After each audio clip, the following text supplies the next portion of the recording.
Et donc, nous allons continuer notre investigation de l'enseignement du Malbim. Vous vous souvenez, on avait commencé par les Ramsey HaMishkan. Et donc, nous allons reprendre le texte.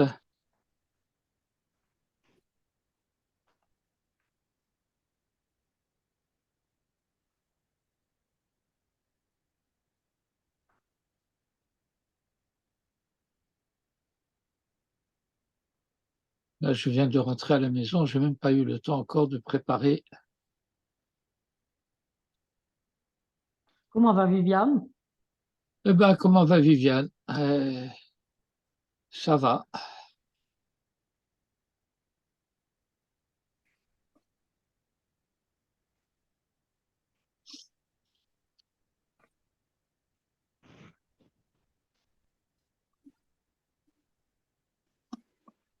Bon, donc, comme d'habitude, nous allons dédier notre étude לרפואתה השלמה והחלמתה המהירה של אשתי רעייתי חיה רות בת דינה.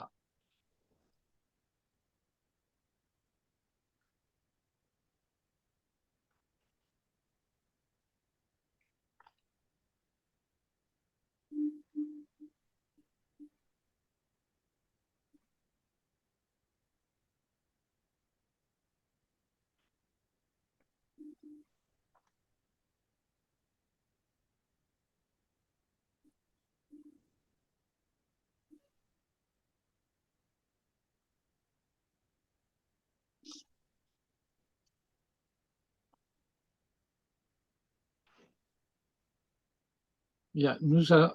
Attendez.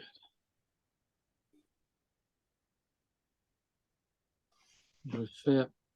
J'étouffe ma sarre. Bien, et donc nous avions étudié dans le passage précédent le fait que dès le début de Maaseh Bereshit, il y a un désir de la part du Créateur de demeurer dans le monde d'en bas, d'avoir sa maison dans le monde d'en bas. Et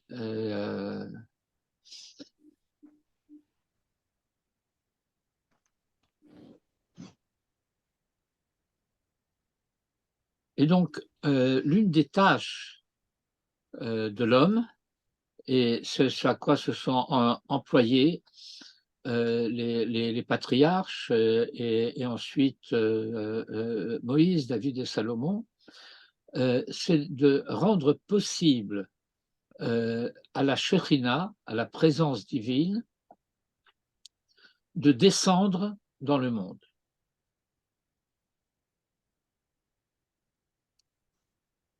La ligne 22 ci-dessus, Hem horidu et ha-Shekhinah la'aretz.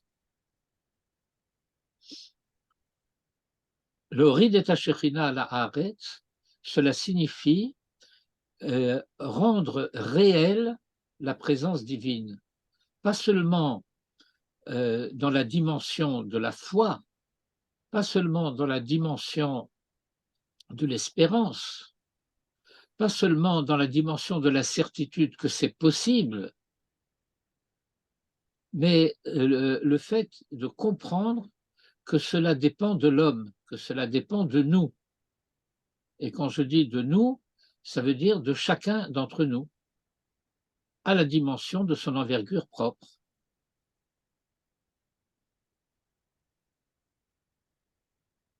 Oui, mais, Oulam, Ba'asher bene aliyah hem mu'atim.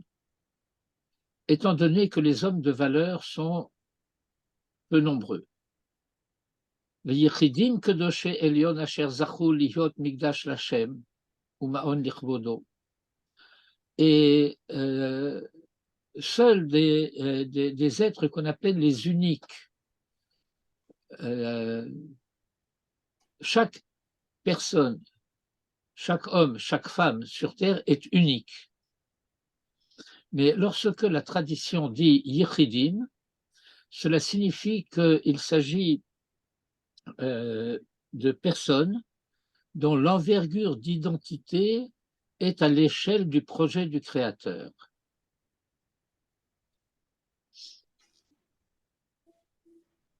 Et ceux-là sont uniques, qui ont obtenu d'être eux-mêmes sanctuaires pour la présence divine et demeurent pour sa gloire. Vehem yakirei hametziut. Ils sont précieux pour le monde. Unfashot kol hamon bet Israël. Et les personnes de la collectivité de la maison d'Israël, le Hamon. Alors, il y a des mots par lesquels parfois on traduit Hamon, mais qui sont des mots négatifs. La masse, la foule. Ces termes-là ont des significations sociologiques très précises, mais cela désigne un ensemble anonyme, alors que Nefashot Kol Hamon Beit Israël, c'est en grand nombre, mais par la présence côte à côte de toutes les personnes. Hagam shehem me'or e'or ne'etzalot miziv ha'elakut v'chelek elokam mima'al. Et bien que tous soient porteurs de ce que Rabbi Yehuda Halevi appelle le Inyan Ha'elohi, c'est-à-dire la prise en charge du projet divin. B'chol zot, kol nefesh ve'nefesh, היא רק ניצוץ קטן מהמון הרוחניות האלוקיות אשר תתייחס בכללה בפי האלוקים. האלוקיים, ce sont les yechidim du début de la phrase. Et donc, bien que tous soient porteurs, chacun à son échelle, chacun à son niveau, comment dire en latin, volens nolens, qu'on le veuille ou pas, qu'on le sache ou pas, porteurs du projet divin, malgré tout, chaque personne individuellement, kol nefesh ve nefesh, hirak nitzutz katan, n'est qu'une petite étincelle, mais hamon haruchaniut haelokiyut asher tityaches bichlala befi haelokiyim, par rapport à l'envergure de la spiritualité et du divin présent chez les divins, les yichidim, chez qui cela se traduit le koma shlema. Koma shlema, ça veut dire l'envergure totale de l'identité humaine en chacun. Bekochot nisgavim rabim, avec des forces, des facultés, de nombreuses facultés nisgavim, suprêmes. Asher yamlitzum le saber et haozen beshem evarim pratim. Donc, quand on en parle, eh bien, parce qu'il faut pouvoir satisfaire l'oreille, il faut que, en quoi que ce soit, les hommes puissent comprendre de quoi il s'agit. Alors, on les désigne du nom de membres particuliers, al-shem perulatam. Et ces membres sont désignés selon leurs fonctions, qui sont variables, à mitralefet, vekochotam akolel kol mine kedushot, alors que leur faculté globale, eh bien, elle relève de toutes sortes de sainteté au pluriel. V'chol nefesh ve'nefesh, et chaque personne, tityaches be'erech hakoma hanifla hazot, rak le'erech nitzutz prati, shaviv ishi, mitpared me'ever perté michlal hakoma haklalit. Donc chacun ne représente en fait qu'une étincelle, qu'une parcelle de ce qu'est l'identité des personnes comme Abraham, Isaac, Jacob, Moïse, Aaron, David, Shlomo, etc. Alken Amrou Chazal, et c'est la raison pour laquelle nos sages ont enseigné, chez En Ashechina Shura, que la présence divine ne repose que sur au moins Mishne Alafim Mushne Relavot Mi-Israël,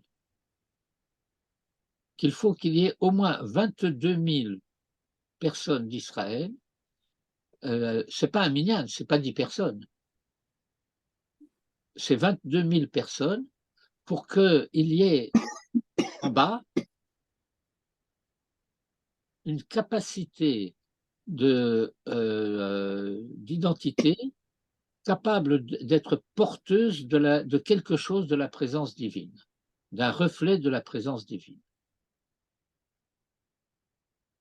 Kikvar Shaharu Bechormata, parce qu'ils ont évalué grâce à leur sagesse haïlokite divine, Kilo Yaspiku Nefashot Liot Ma'on Mishkan le Or Ashrina Birklala, parce qu'ils ont donc évalué, grâce à leur sagesse divine, que les personnes individuelles d'en bas ne suffiraient pas à pouvoir être porteuses de la lumière de la présence dans son ensemble,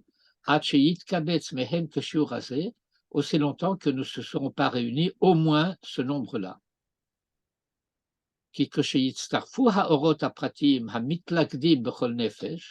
Parce que lorsque s'associent les lumières particulières qui s'intègrent en chaque personne d'entre elles, Mehena, et dans la mesure où elles sont unies, alors elles brillent ensemble. Alors déjà, bien que chacun n'ait qu'une petite lumière, ensemble, c'est déjà une grande lumière qui apparaît. Mofia Hadaro, dans sa splendeur, Mityaches im or hashechina, et qui est en regard de la lumière de la présence, Haba'al ishkon kavod betocham, qui vient faire résider sa gloire parmi eux, que Moshe behitached, de la même manière que lorsque s'unissent Aeser Nerot, 10 lumières, Yigdal Oram Eser Pamim Miner Yachidi, alors la lumière qu'ils vont donner sera 10 fois plus intense que la lumière de chacun. De chacune. On a l'habitude de traduire nerf par bougie, mais c'est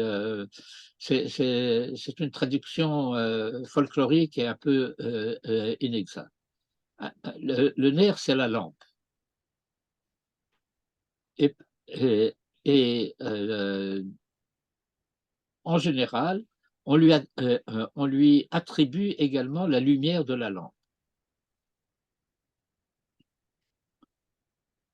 V'chen Yosif Haor, et de même la lumière s'intensifiera, Kol sheyitrabu v'yitachadu hanerot, plus on rajoutera des lampes et qu'elles s'uniront, V'chen Yosif Or hanefashot, et de la même manière, la lumière des personnes, la lumière qui luit au travers de la présence des personnes en bas, Kolot Yosifu Mikhalot, Hamitasfim Bemirsat Nefashot, plus elles se rassemblent,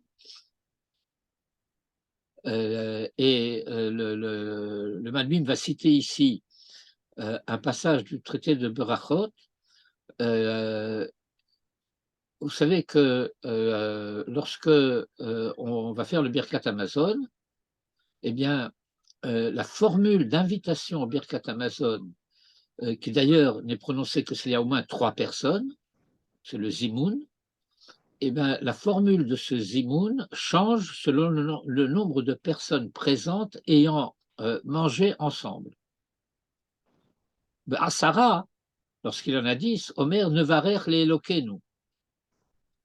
Mais s'il y en a 100, il leur dit Omer Eloké Israël. S'il y en a 10 000, alors on dit Nevarer Lachem Elokeinu Eloké Hatzvaot Yoshev Akeruvim. Et ainsi de suite. me voir. Et donc, il est clair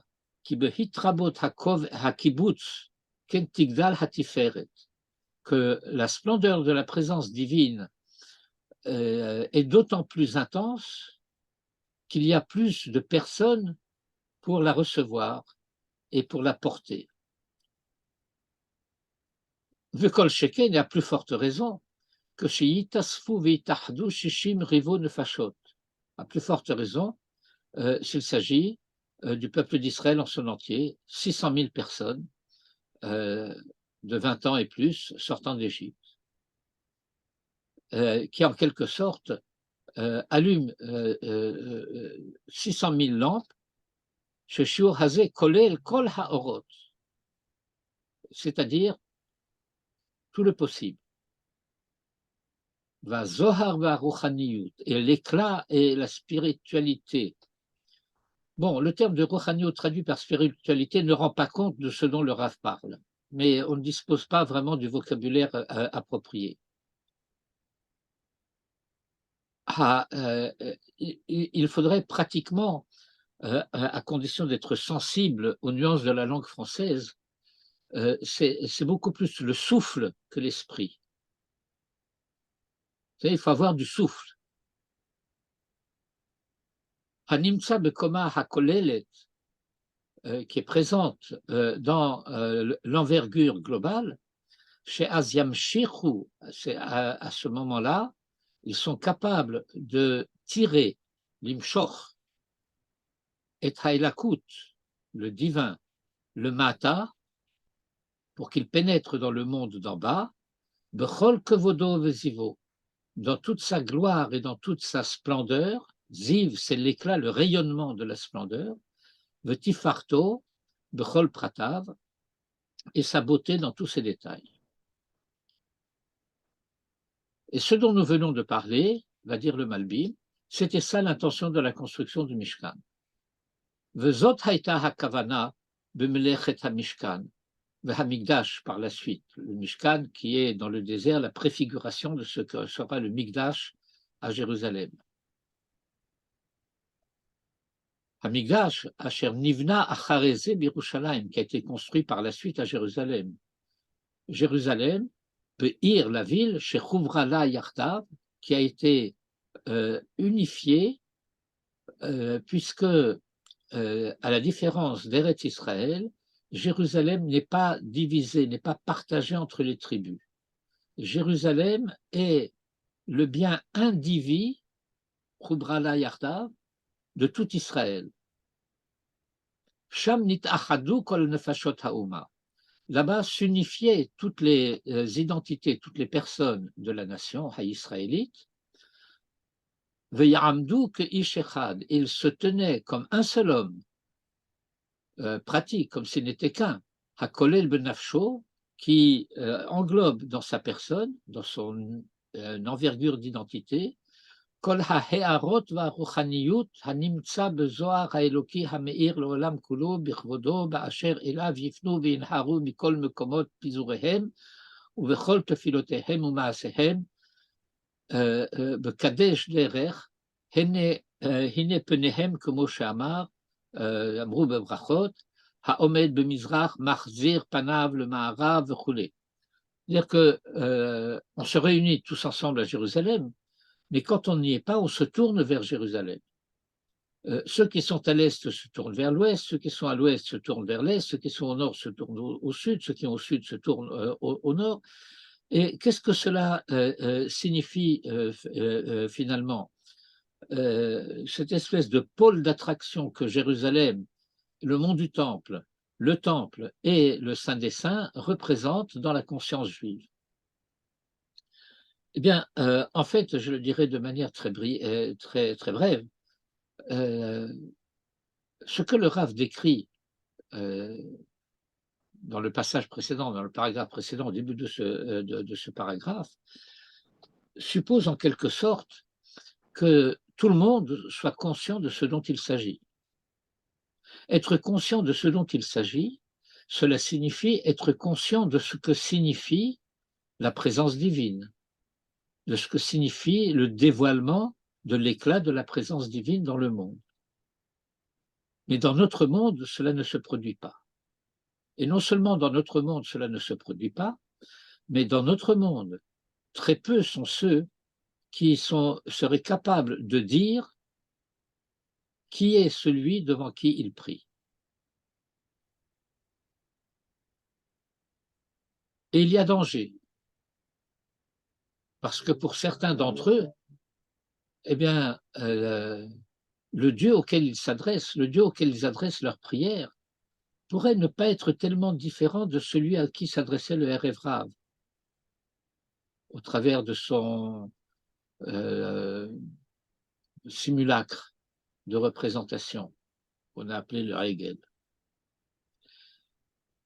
Instituer le fait qu'on se tourne vers Jérusalem et vers le Temple, cela signifie qu'on associe notre intention non pas à ce que nous avons, nous, dans notre connaissance et dans notre conscience, mais à l'intention du Kohen qui officiait à Jérusalem et qui savait, lui, qui il servait dans le temple.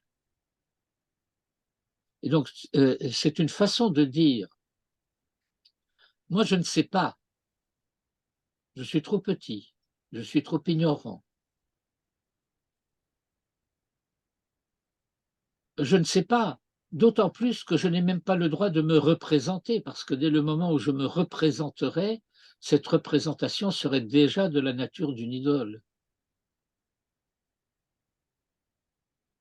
Et donc, en me tournant vers Jérusalem et le Saint des Saints, j'exprime comme intention le fait que ma prière va à celui que le Kohen Gadol servait dans le temple de Jérusalem. Lui, il savait à qui s'adressait sa avoda. ונשלם בזה הקומה השלמה הנפשית המתייחסת לקומה הרוחנית אשר משם אצילות נשמותיהם, ועל זה אמרו, et c'est à cela que se réfère le verset dans la Torah, Vasuli Migdash, et ils me feront, nous traduisons par sanctuaire, Migdash, Veshachanti betocham, et je résiderai parmi eux, en eux, pas dans le Migdash, pas dans le sanctuaire, mais dans la collectivité d'Israël. De quelle manière? Rotze lomar, betoch nishmotehem shehit ardu bamigdash hazeh. Ça veut dire, dans leur neshamot, dans la mesure où elles se sont unifiées ensemble dans ce sanctuaire, de sorte de former le Koma Shlema, une envergure entière, Vegvia Kolelet, et tout se passe comme si on parlait d'un corps unique, englobant toutes les personnes. Ou Ba'asher Moshe Rabbeinu alav hashalom haya shakul keshishim rivo. Et étant donné que Moïse avait une envergure d'identité, de personnalité à l'échelle de tout Israël, des 600 000 présences d'Israël, ou benafsho, et que dans sa personne, hayu kululim kol haorot hanikbatzot bekibbutz klal Israël asher itachadu bebet hamikdash, et que dans sa personne étaient rassemblées toutes les lumières qui s'assemblent dans la société de l'ensemble d'Israël qui s'unifie dans le sanctuaire, dans le temple, vehu atzmo, et lui-même, haya gamken migdash kolel, était lui dans sa personne un sanctuaire global, shebo shachan hamelech hakavod, où le roi de gloire résidait, birvodo ou beorotav, dans sa gloire et dans ses lumières, que Moshe Amrou Midrash, comme l'a enseigné le Midrash, chez Haya Moshe Tameh al Maaseh Mishkan, que Moïse s'interrogeait, s'étonnait à propos de l'œuvre du Mishkan, du tabernacle, Miyuchal la Soto, qui serait capable de le fabriquer? Va Marlo Hashem. Et à cela, Dieu lui a répondu, Afilo echad mikem yachol la Soto. Même un seul d'entre vous est capable de le faire.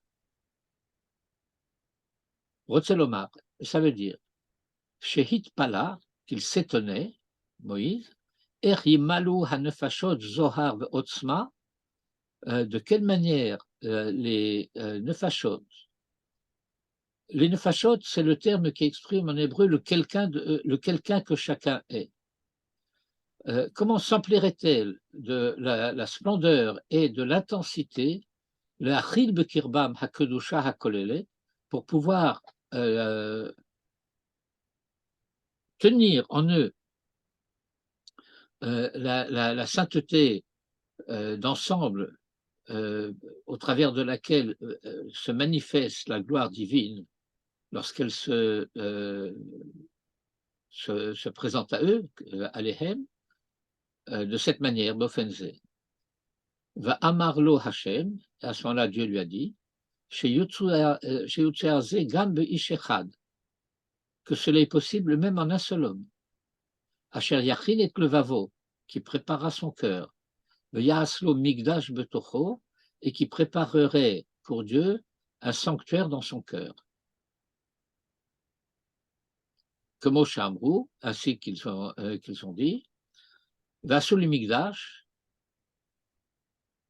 V'shachanti betocham, hayinu, je résiderai en eux, hayinu, c'est-à-dire, imit kadesh bigdusha ha'atsuma, s'il se sanctifie dans la sainteté formidable, adasher yihib atzmo le goy gadol, de telle sorte d'être lui-même le grand peuple, v'atzum est puissant, v'nafsho tilbash hadar, et que sa personne se revête de splendeur du divin, shakul keneged kol Israël, au point d'être à la mesure de tout Israël, lesquels hakolelim benafshotehem kol hadara merkava haeliona, qui eux, quand Israël, le peuple d'Israël est présent dans son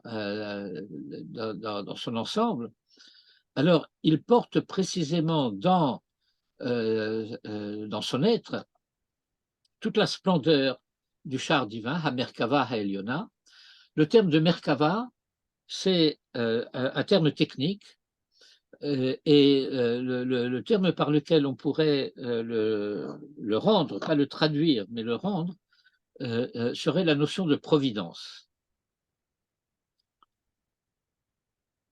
Ha-merkava ha-eliona ou machane ha-elokim, ze asher b'migdasho agadol b'chol ha'olamot, al ze amrulo, et c'est à ce sujet-là que la Torah a dit, c'est un verset cité au début de Parashat Teruma, que Chol Asher Ani Mare Otra et Tavnit Hamishkan.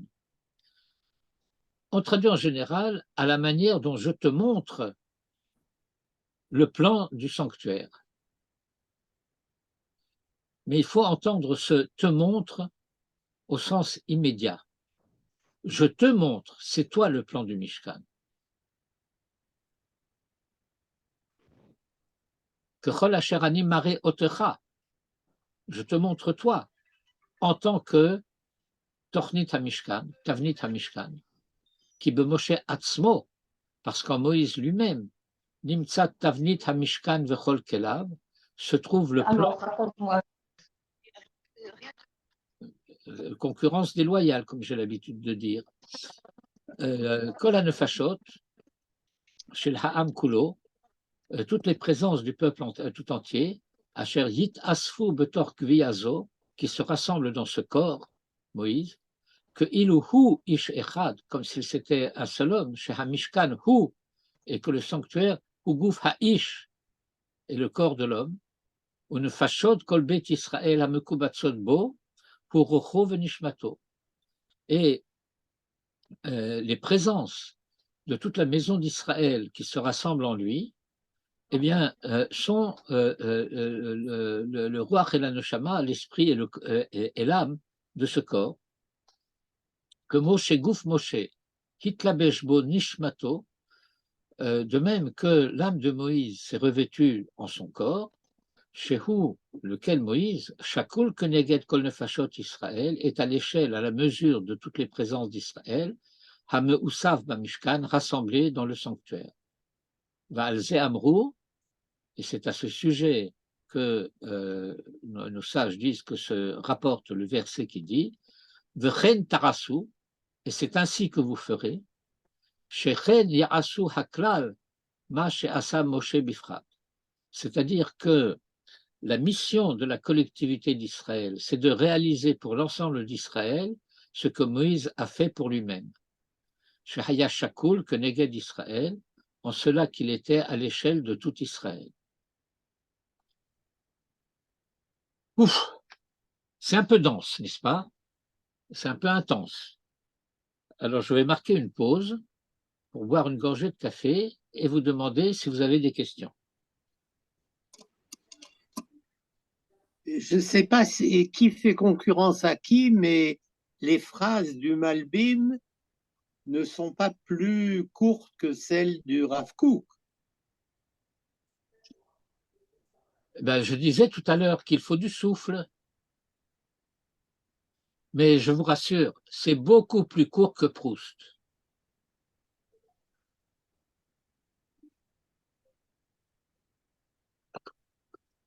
Si vous reprenez la recherche du temps perdu, vous verrez qu'il y a des phrases qui font plusieurs pages, avec des virgules et des points-virgules, mais plusieurs pages avant qu'il y ait un point. Rabbi Nachman fait remarquer que 22 000, c'est les 22 lettres de l'alphabet. Chacun représente une des lettres de l'alphabet et multiplié par 1000 naturellement. Et pourquoi multiplier par 1000? La réponse juive, c'est pourquoi pas.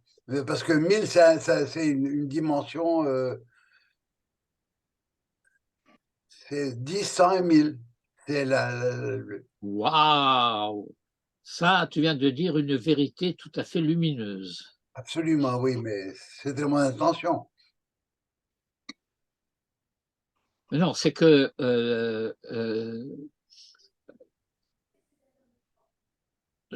étant donné que il y a en chacun Nefesh, Ruach ou Neshama, alors Nefesh est un indice 1, Ruach est un indice 10, Neshama est un indice 100, et le Neshama est un indice 1000. C'est-à-dire que lorsqu'on considère les 4 mondes de Hatzilut, Beria, Yetzira, Asiya, qui correspondent précisément aux différentes dimensions de la Nefesh, Nefesh, Ruach, Neshama, Chaya, alors on arrive précisément à ce chiffre de 1000. C'est-à-dire qu'il s'agissait non pas de 22 000 corps, mais de 22 000 présences réelles.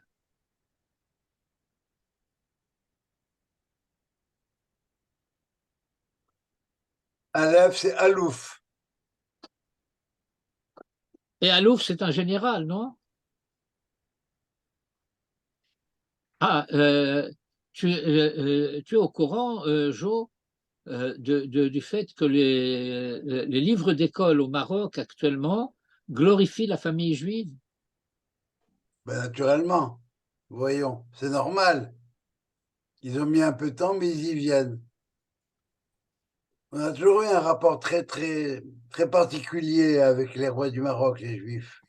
C'est probablement le seul pays arabe, si j'ose dire, qui a, qui a maintenu ce genre de choses. Et ben, on a même commencé la construction de l'ambassade d'Israël au Maroc. Oui.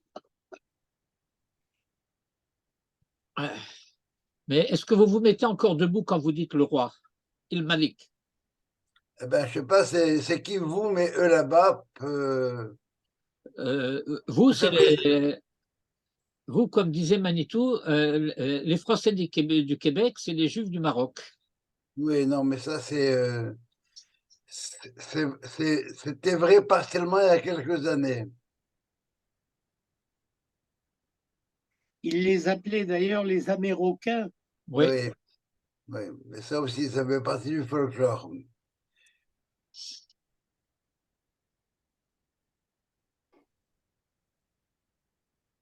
Le Fizet.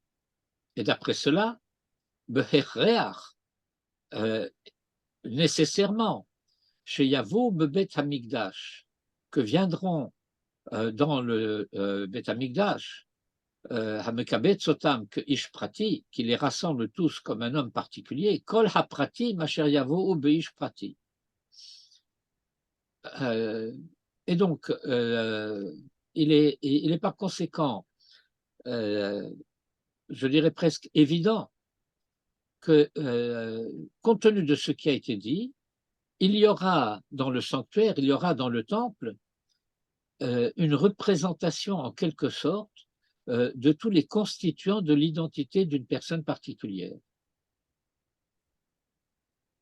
Parce que, de la même manière que dans le corps de l'homme, lequel est le vêtement de ses facultés nafshiim,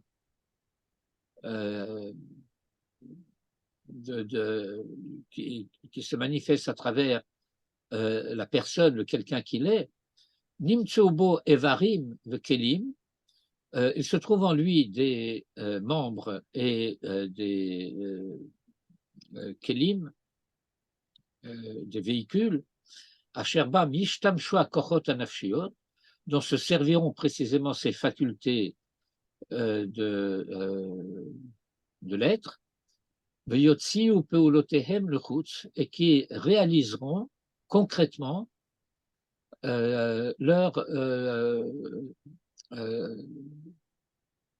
objet, la volonté qui se manifeste à travers elle. Ken Beherreach, et par conséquent nécessairement chez Imatse Bevet Hamikdash, qui se trouvera dans le temple, Asherhu, le Vush Vegouf El Ha'ish Aklali, qui est le vêtement et le corps de l'homme global, d'ensemble, Shehu Ha'uma Bichlala, qui est le peuple dans son entier, Asher Yudu Me'ata, qui va être comparé maintenant, Betsirufo, dans son association, à la manière de Tselem Ishprati, de la présence d'une personne particulière. Gamken, et donc se trouveront donc dans le temple, Kol Hakelim va Chalukot Sheimatse Begouf Ishprati, vont se trouver donc dans le temple tous les instruments et toutes les parties qui se trouvent dans le corps d'un homme particulier. Vechenaya Behemet, et il en était ainsi vraiment. Chez Begouf Adam Prati, Nimtsa Shlosha Chalukot. Parce que d'une part, d'une manière d'ensemble, dans l'homme particulier, on trouve trois dimensions. Harosh Va'agulgelet, la tête, et d'une manière générale, la tête et tout ce qui va avec. Shehu Ma'on ou Mishkan, la Nefesh Hamaskelet, qui est le lieu de la pensée. Min Hatsavar Adachazé, et depuis le cou jusqu'à la poitrine, Sham Tishkon HaNefesh HaChiyunit Shemishkana Balev. C'est le monde du sentiment de l'affectivité qui réside dans le cœur. Achelek al-Tarton shel Hagvia, et la partie inférieure du corps, Minachazé ou le Mata, depuis la poitrine et jusqu'en bas, Sham Mishkan Nefesh HaTiv'it V'Atzomachat. Alors c'est le lieu de, entre guillemets, dans le vocabulaire scolastique médiéval, l'âme naturelle et les forces végétatives.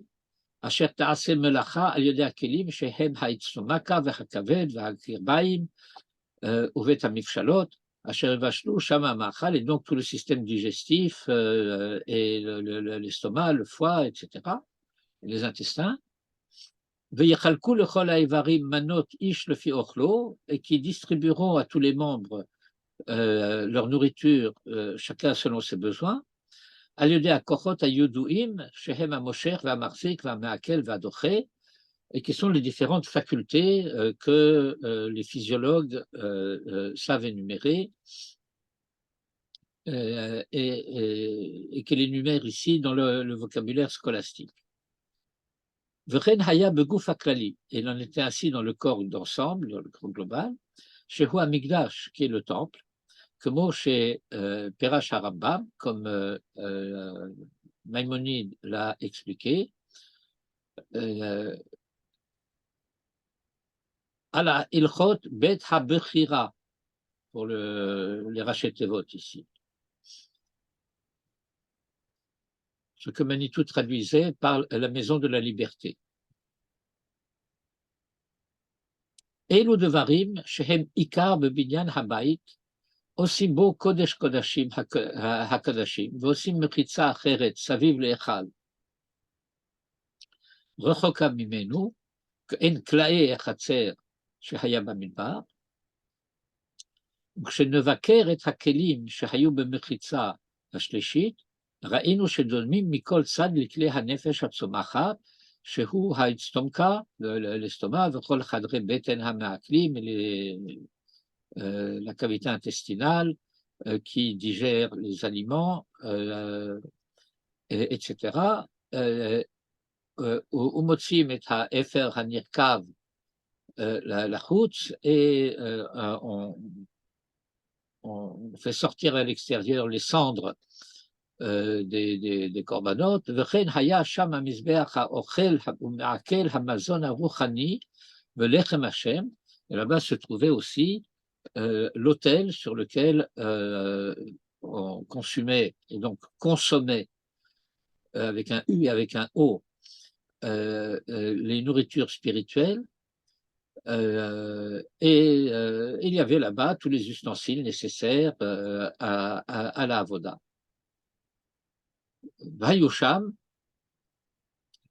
סירותיו לדשנו ויעיו ומזרקותיו ומזלגותיו שיראה המעיין שדומים לכל הצטומקה מכל צד. Bon, que tous ces instruments, toute cette vaisselle, entre guillemets, eh bien, correspond au système digestif de l'homme. Bamechitza emtsaït, et dans la partie intermédiaire, hayasham halechem apnimi, c'est la table avec les pains dits de proposition, Amazon Hakadosh, et la sainte nourriture, chez Al Halechem Yichye Ha'adam, parce que c'est par ce pain que vit l'homme, Vedomé Halev Shemimenu Totsaot Chaim, et il est comparable au cœur qui procure la vie, Vesham Haya Mizbeach HaKtoret, et là-bas se trouvait aussi l'autel de l'encens, l'autel d'or de l'encens, d'où se dégageait donc le parfum avec la suavité de la spiritualité qui s'en dégage, qui est la nourriture, qui est ce dont l'âme jouit. והוא מקביל נגד עיכול השני שבלב, שכולו עניין רוחני אווירי, et qui correspond à ce qui se passe. Bon, je paraphrase un petit peu.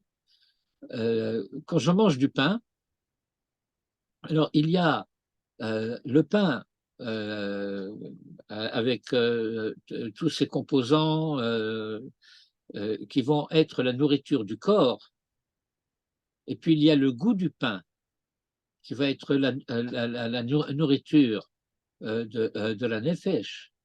Et puis il y a le parfum du pain, qui va être la nourriture de l'âme. Et c'est à ces trois dimensions que fait référence ici le Malbim.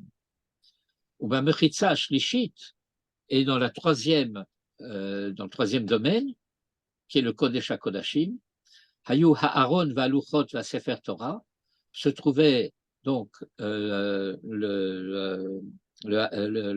Aaron,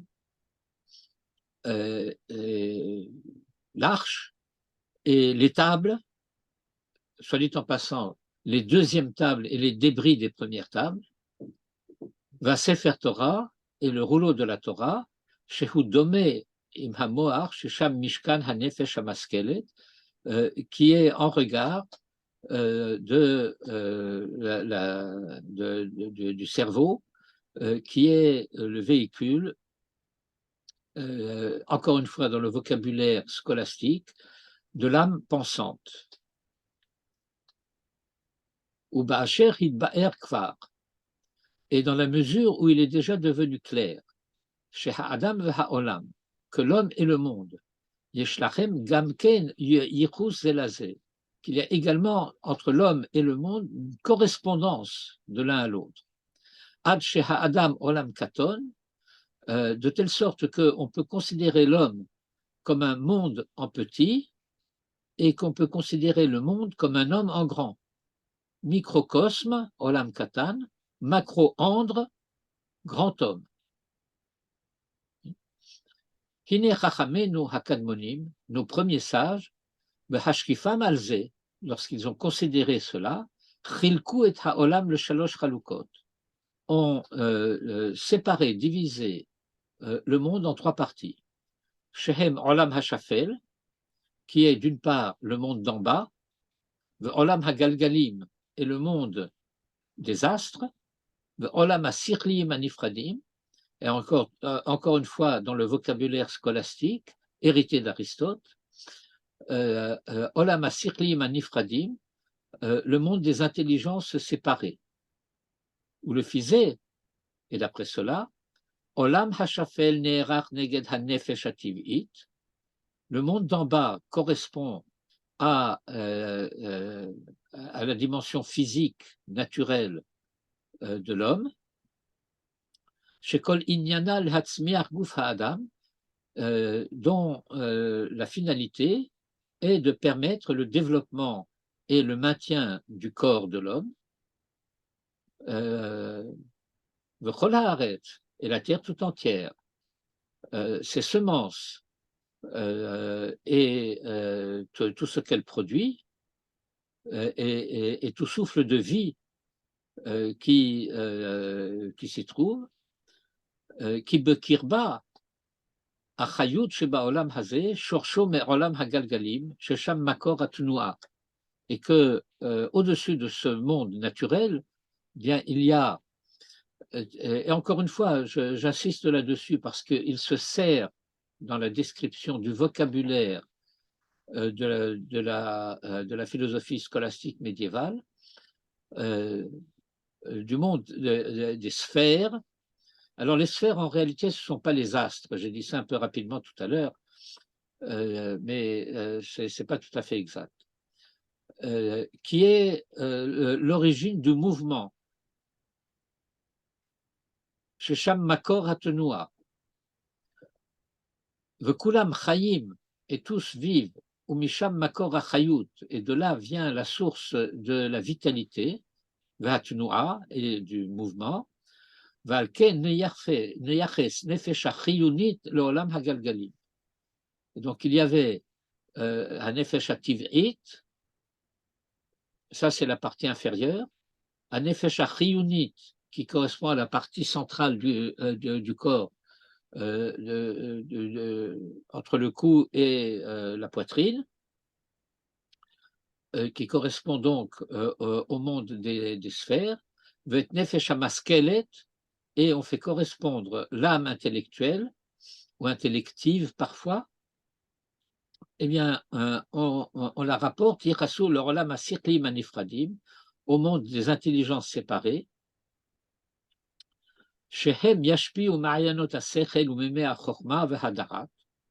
d'où procèdent les flots, les sources de l'intellect et les eaux de la sagesse et de la connaissance. Bon, est-ce qu'il vous reste du souffle ou bien vous êtes épuisé? D'abord une question, où se trouvent les membres supérieurs? Je n'ai pas compris la question. Tu as parlé de la tête, ensuite le cou et le thorax, et ensuite ce qui est en dessous. Mais les membres supérieurs ne sont pas cités là. C'est quoi les membres supérieurs? Les bras, les mains. Ah, ben ça fait partie de l'ensemble. Il y est fait allusion. Où est-ce que c'était? Euh,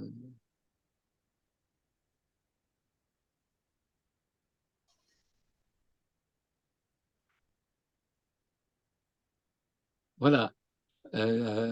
על ידי הכוחות הידועים שהם המושך והמחזיק והמעכל והדוחה. La nourriture, il faut qu'elle rentre d'une certaine manière. Et donc,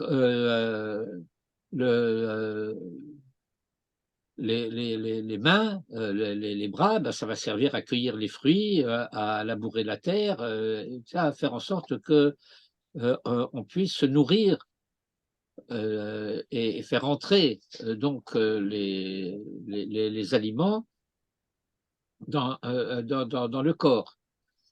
Et donc, d'une certaine manière, encore je dis bien d'une certaine manière, parce que tout ça c'est très global, c'est très général, c'est un peu entre guillemets imprécis. La bouche a une double fonction.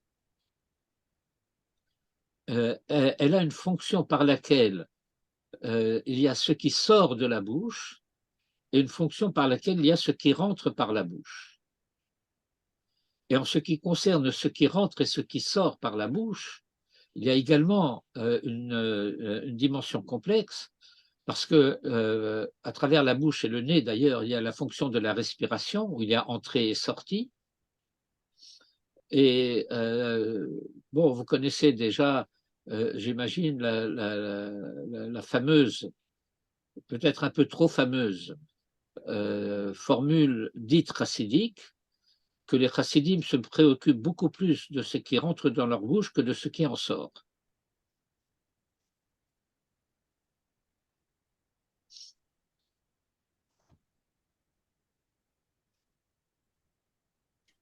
C'est par référence aux aliments ou c'est aussi en relation avec la respiration? C'est en référence avec la cacheroute des aliments et le lachon hara.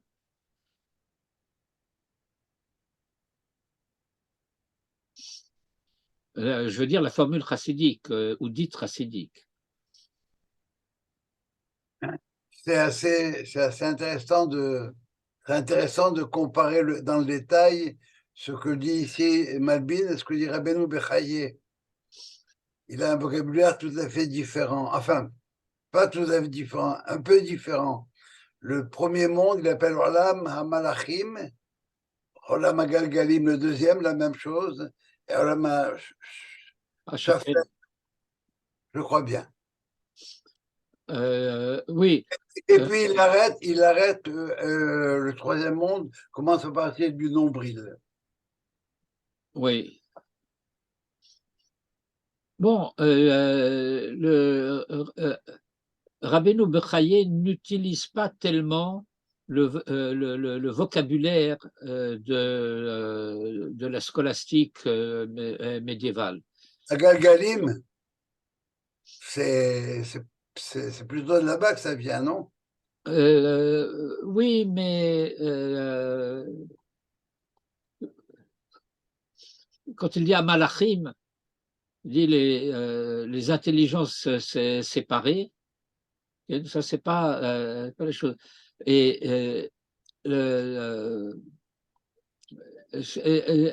dans le vocabulaire traditionnel, c'est-à-dire dans le vocabulaire de la Torah, ça s'appelle Haaretz, Hashamaim ou Shmei Hashamaim.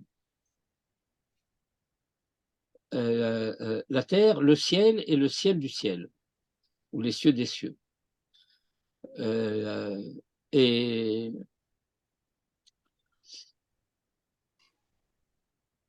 tous les maîtres du Moyen Âge, je veux dire Maïmonide, Rabbi Yehuda Halevi,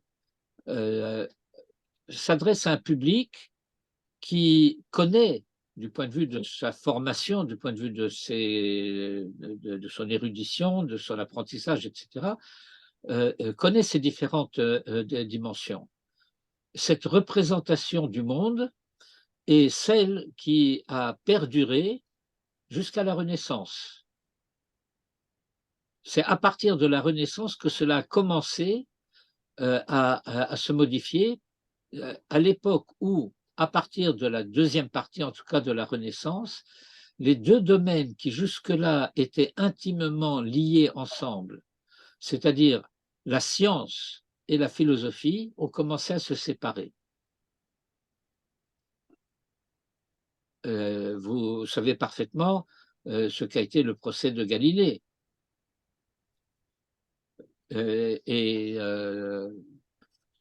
Bon, sans Galilée, il n'y a pas Newton, bien que Newton dépasse infiniment Galilée. Mais c'est Galilée qui a été l'impulsion première.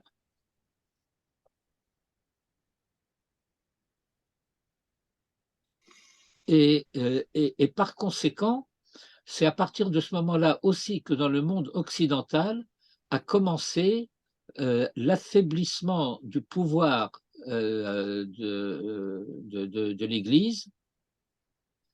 Et donc, bien que cela a explosé, si je puis dire, au XVIIIe siècle, en particulier en France, le processus de ce qu'on appelle en hébreu le chilun, c'est-à-dire la laïcisation de la société, indépendamment du fait que les gens étaient pratiquants, croyants, religieux, etc., ça n'a rien à voir. Enfin, ça n'a rien à voir. Ça ne se superpose pas. Tout ça commence à la Renaissance. Mais dans la société juive, cette renaissance-là se manifeste avec ce qu'on appelait la Haskalah.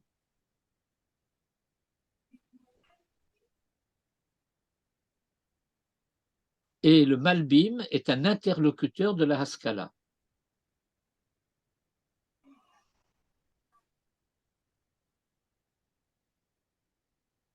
Un interlocuteur de la Haskalah dans la mesure où il cherche à faire valoir que la Haskalah ne devait pas nécessairement et par nature être anti-religieuse.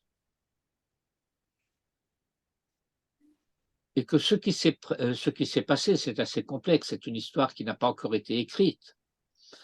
C'est le fait que c'est parce que l'establishment de plus en plus orthodoxe s'est opposé à la Haskalah que la Haskalah s'est opposée à la religion, et pas l'inverse.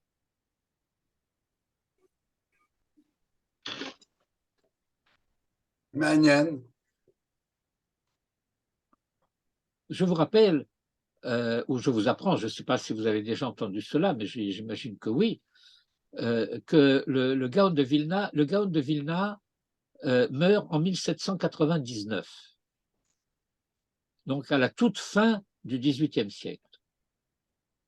Et le Gaon de Vilna faisait valoir à ses élèves la nécessité de l'étude des sciences pour la compréhension de la Torah. Et un des grands disciples du Gaon de Vilna, qui est monté en Israël sur les recommandations du Gaon, et qui a par conséquent écrit un important ouvrage de halacha pour compléter le Shulchan Aruch. Parce que le Shulchan Aruch ne traite pas des mitzvot atluyot ba'aretz. Et donc, pour inclure les mitzvot atluyot ba'aretz, il écrit un ouvrage qui s'appelle Peat HaShulchan. Peat HaShulchan, parce qu'il y a la mitzvah de Péa, et donc le coin de la table, enfin bon, ouais, toutes ces choses. Et dans la Hakdama, dans l'introduction à Peat HaShulchan, qui est un ouvrage de halacha traitant des mitzvot atluyot ba'aretz, il écrit dans l'introduction, cet enseignement du Gaon de Vilna, que toute connaissance qui manque à l'homme dans les sciences de la connaissance du monde, lui manque au centuple dans la connaissance de la Torah.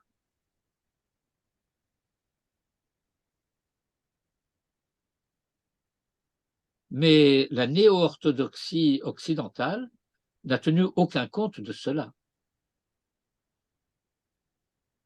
Et lorsque il y a eu des rabbins savants qui ont cherché à établir un cursus scolaire qui implique et inclut aussi l'apprentissage des sciences, ils ont pratiquement été excommuniés.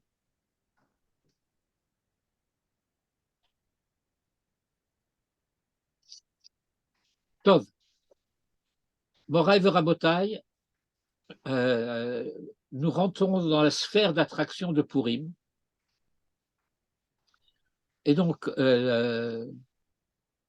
la semaine prochaine, je regrette de ne pas voir Dédé et René, pour qui Purim sera mercredi. Ouais. Et donc, va se poser la question de savoir, est-ce que vous voulez étudier mercredi prochain ou pas? Ah ben moi, je ne pourrais pas. Pourquoi? Vous serez ivre? Non, ça m'arrive jamais. Alors, pourquoi on Mais ne peut pas étudier à 7h30 Parce que j'ai du monde. Ah, et le monde ne peut pas étudier? Bah non. On Bon. va mettre des enfants à vous étudier. Bon. Ce sera un peu difficile. Bon, écoutez, vous avez le WhatsApp, donc vous avez à peu près une semaine pour me faire savoir si... Enfin, moi, je vous dis déjà non. Je oui, vous le dis déjà. mais je ne sais pas ce qu'il en est de Dédé. C'est le soir de la Créata Megillah. Non. Chez vous, vous lisez la Megillah mardi soir et mercredi matin. Ouais. Mais vous avez la Souda de Purim mercredi après-midi. Oui, après, j'ai du monde. Quoi. Je veux dire, c'est un peu compliqué. Cours après. Bah, chez moi. Bon, à Ashdod, c'est fini. À Ashdod, on est mardi. Oui, bien sûr. Ben, oui, mais à Jérusalem, c'est pas fini. Non, non, d'accord, mais c'est... Montréal aussi, c'est fini. Oui. On n'est pas sur la même longueur d'onde. Oh, la longueur d'onde peut-être, mais pas exactement la même latitude. Ouais. Oui. Il y a la même température. Ni la même température, non. Je préfère être comme ici qu'à Montréal. Et je vous Enfin, comprends quand très je dis bien. pas la même latitude, c'est plutôt pas la même longitude. Mais enfin, peu importe. Tov, alors faites-moi savoir ce que vous voulez faire. Les cours du mardi ont déjà été mis comment dirais-je, en sommeil. En congé. En congé. Parce que mardi soir, on va lire La Megillah. Ouais. non, on va lire le Birkat Amazon de Soudat Purim. Ouais. Non, on lit la Megillah lundi soir et mardi matin. Et nous, c'est mardi soir et mercredi matin. Eh oui. Et puis, il faut Voilà. s'occuper des Mishlochei Manot et des Matanot Laevionim. Enfin, bon, il y a de quoi s'occuper. Tov, Où est-ce qu'il y a des cours sur Purim? Où est-ce qu'on les trouve, Pierre? des cours sur Purim de qui? De toi. Les livres de lecture, il y en a, je n'ai pas regardé encore. Écoute, je pense que j'ai des cours de Purim sur YouTube. Je vais vérifier. Ah bon, bon, je vais le trouver, ça, si c'est sur YouTube. Oui, mais je pense qu'il doit y avoir. Dans la playlist, il y a une playlist sur les Moadim. Et je pense qu'on doit pouvoir trouver. Voilà. Si tu as une minute, je Merci voudrais... beaucoup pour Im Sameach et Shabbat Purim Shalom Sameach. avant. Oui, Joa, une question. Non, pas une question, une proposition de lecture qui m'est venue comme ça. Je voudrais la soumettre. C'est le lien entre Shabbat et le Mikdash. On sait, bon, il y a plein de choses qui sont connues, mais l'idée qui m'est venue est la suivante. Dans le fin de Maaseh Bereshit, c'est Asher bara Elohim la'asot. Le la'asot était commenté de différentes manières. Je voudrais relier ce la'asot-là à ce qui est dit à la fin de des mitzvot du Mishkan. ושמרו בני ישראל את השבת, לעשות את השבת לדורותם. C'est une phrase qui n'est pas très claire. Faire le Shabbat pour les générations. Et c'est quoi ce Shabbat pour les générations? Eh bien, je voudrais le relier à Rahman, Yanhilenu Yom ou Olam Shekulo Shabbat. Alors, autrement dit, le lien, là, il est fermé. Pourquoi? Parce que si c'est Yom Shekulo Shabbat, comment il se caractérise, ce Yom Shekulo Shabbat, par Tzadikim, Nim, Miziv Shrina, donc elle est parmi eux. Oui. Voilà, un triptyque, je ne sais pas ce que tu en penses. Est-ce que là, ça a été traité, ça n'a pas été traité? Ça a été un petit peu traité d'une manière un petit peu différente.